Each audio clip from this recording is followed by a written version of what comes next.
Hello and welcome to week 10 lab of CS111. In this video, we are going to have a recap of some of the concepts that we are going to use in this week's lab.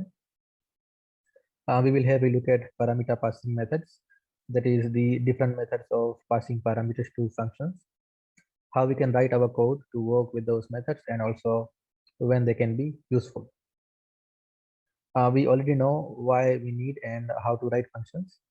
For example, if you want to calculate the area of a circle, the formula for the area is pi r squared. So the only thing that is going to change in there is the radius of the circle. So we can write a function to calculate the area, and we can pass the radius of the circle as the parameter. So this is where parameters come in. Functions may need some information to achieve its goal, and the information that we pass to the functions are called as parameters. So to demonstrate parameter passing, I have a simple function in here that is going to swap two numbers. Right, so I assume that you have seen this function in the lecture notes. Okay, and what the function does is it is going to take two parameters, that is I and B, and it is going to interchange the values of I and B.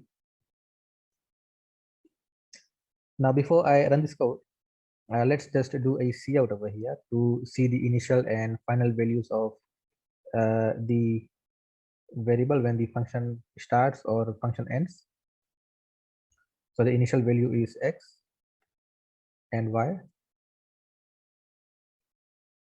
And then let's also print the values of x and y, that is I and b, inside the swap function. So in here we can say inside function, and inside the function it is referred to as I and b, because when the function is called, we pass x and y. So x is mapped to I and y is mapped to b, right? So they are mapped in the order they are written. And then let's also print the values of x and y when the function ends, that is the swap function. So we can say after swap. Now, what do you think should be printed when we run this code? So initial values should be 1 and 2 because x is 1 and y is 2.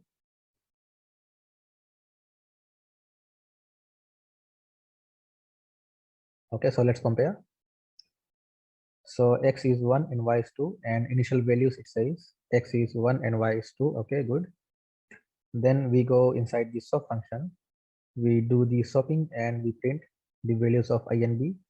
And as we might have guessed, the value of I is 2 and b is 1. Okay. Then when the call returns to the main function, it says after swap the value of x is 1 and y is 2. So the values are not changed. So what is happening here? This method of parameter passing is known as pass by value. So in here we only pass a copy of the value to this swap function and not these actual variables x and y. So how this works is whenever a function is called, there is a space given in memory in which the function can write and read values to and from. So main has a space in which it can use the variables. So main has two variables, x and y. The value of x is 1 and the value of y is 2. Okay, and then so at line number 18 we are doing cout x and y, so we get x as 1 and y as 2. Then we call the swap function. Now when this swap function is called, a area is allocated to swap function. So what swap does is it creates some variables, that is I, b and temp, right? I and b are from the parameters and temp is inside that function. So we have I, b and temp. So when we call the swap function, we are passing s the first parameter and y is the second parameter. So value of x is stored in I and the value of y is stored in b. So whatever value of x is will be in I. So x was 1, so I becomes 1, and y was 2, so b becomes 2. Then on line number 7, we are doing int temp equals I. That means you take the value of I and put it inside temp. So since I is 1, temp also becomes 1. Then on line number 8, we are doing I equals B. So I value of I is same as B. So B is 2 and I becomes 2 as well. Then B equals temp. So the value of temp is 1 and we put that in B. So B becomes 1. And then at line number 10, we do I cout to print the values of I and B. So the value of I is now 2 and B is 1. And that is what we are getting as the output in here. That inside function, I is 2 and B is 1.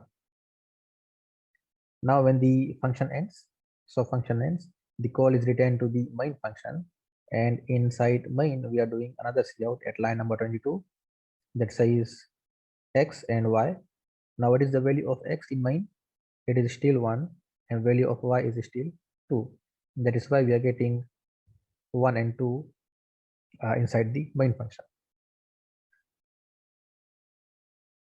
So what should we do if we want to reflect the changes that happened in the SOP function to the main function?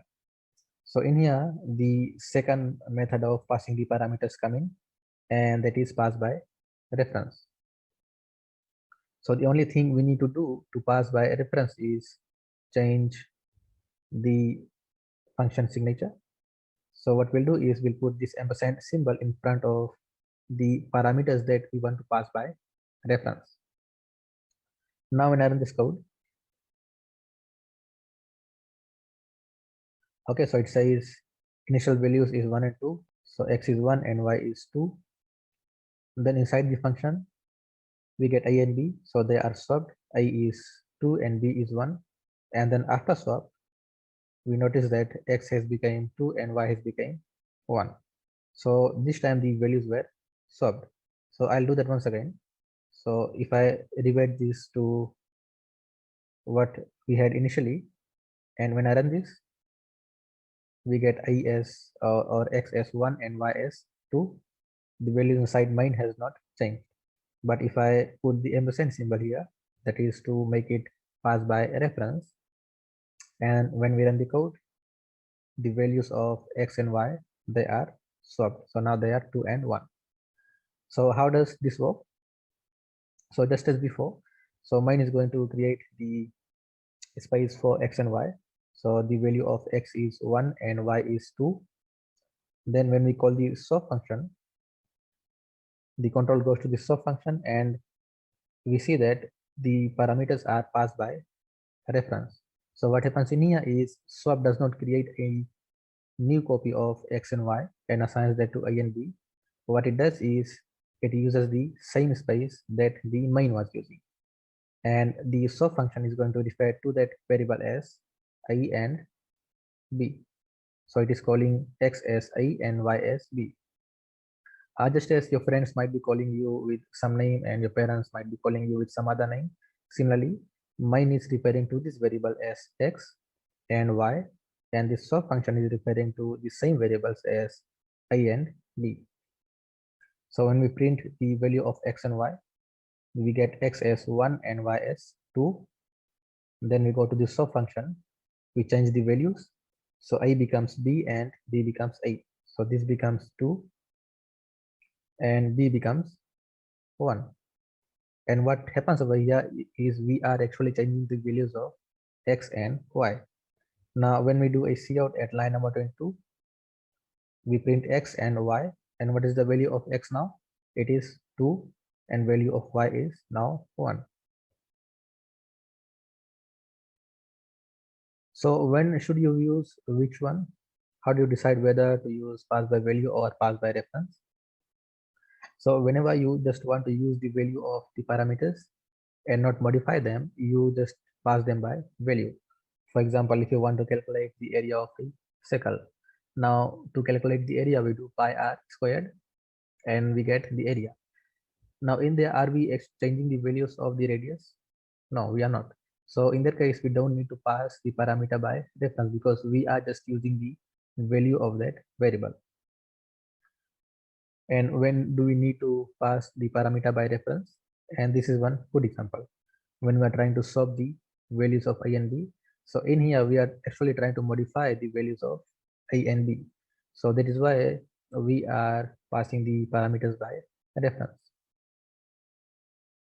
Now there's also a third method that is passed by address. So I don't think we will have a look at that in CS111, so we'll leave that out.